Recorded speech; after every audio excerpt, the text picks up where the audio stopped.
How did our faith in politicians droop so low? Here's a special film from documentary maker Adam Curtis, the man behind The Century of the Self, The Power of Nightmares and It Felt Like a Kiss, on that very subject. This is a film about how all of us have become Richard Nixon. Just like him, we have all become paranoid weirdos. It's the story of how television and newspapers did this to us, and how it has paralysed the ability of politics to transform the world for the better. Once upon a time, politicians believed they could change the world. One of them was a Labour MP called Roy Jenkins. An attitude of conservatism would be very unbecoming to the Labour movement. We exist to change society. In the 60s, Jenkins radically reformed Britain. He used his power as Home Secretary to help get rid of laws against homosexuality, abortion and divorce, and oversaw the end of the death penalty. The press and much of the public hated it, but he refused to bow down to the pressure because he was an elitist. He knew it was good for them. But then, Richard Nixon came to power in America. He saw himself as an outsider, and he hated elites. He was convinced that many in the East Coast establishment secretly ran America in their own interests.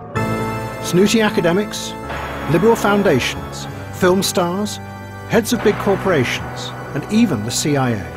In Nixon's mind, they were all part of a hidden, corrupt network. And what's more, they were out to destroy him. So Nixon set up a covert operation to bug and smear all these enemies.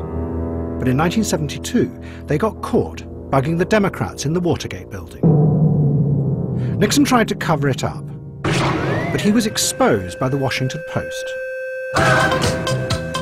As a result of Watergate, investigative journalists in America and Britain became the heroes of the age. And in the 70s, they uncovered all sorts of bad people. That's your words, who often beat them up.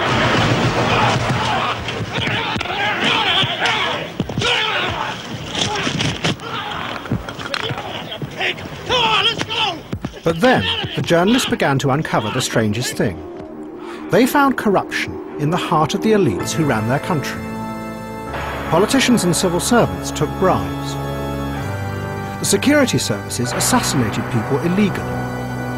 Right. Policemen concocted evidence and sold drugs. I'm here to look into the disturbing case of Mrs. Joyce Brown. And even senior doctors covered up terrible mistakes. And as the journalists exposed all this, they began to sound like Richard Nixon. That there really were hidden conspiracies in the heart of the establishment. And then, in an even odder twist, the journalists found an unlikely ally, Mrs. Thatcher.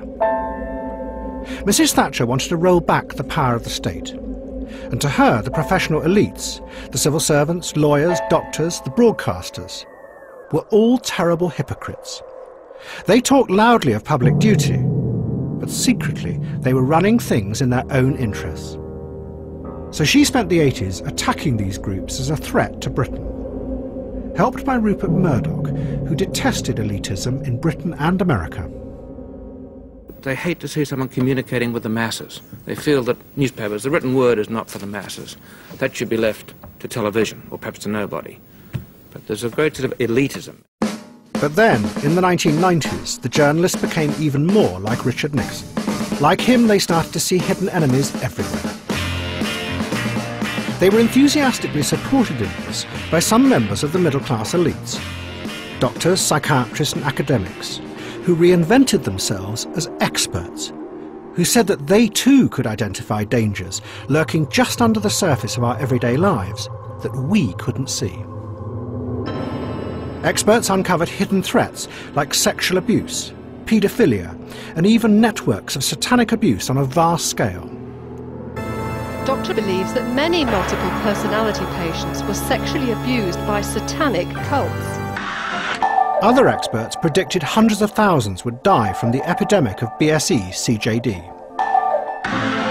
Medical experts said that millions of people were going to die from different forms of animal flu. Doctors have discovered a new disease which they say shows a possible link between autism and the routine childhood vaccine MMR. Others said that thousands of children were at risk of autism from the MMR jab. Terror experts said there was a global hidden network of sleeper cells that had the power to destroy Western society. And then it got worse. Other experts said you couldn't even trust yourself. Your own body was an enemy. Obesity is now a disease of epidemic proportions. It just makes you paranoid. You look at yourself in the mirror every day. I think people just think, oh, I really want to look like that. Because it's just everywhere. More obsessed with food. I've actually had my stomach stapled and I'm on antidepressants. Using all the best available science. 30 years ago, journalists bravely exposed the corruption of those in power, like Richard Nixon. But now, the news and television programmes have ended up taking serious threats to society and exaggerating and distorting them. By doing this, they have created a widespread mood of fear in society and a suspicion of those who lead us. And in the process, millions of us have become exactly like Richard Nixon, paranoid. And if any politician tried to do what Roy Jenkins did 40 years ago, to change Britain for the better, against public opinion, we and the press would destroy them. But there is one difference between us and Richard Nixon. He told his psychiatrist that when he looked in the mirror in the morning, there was no one there.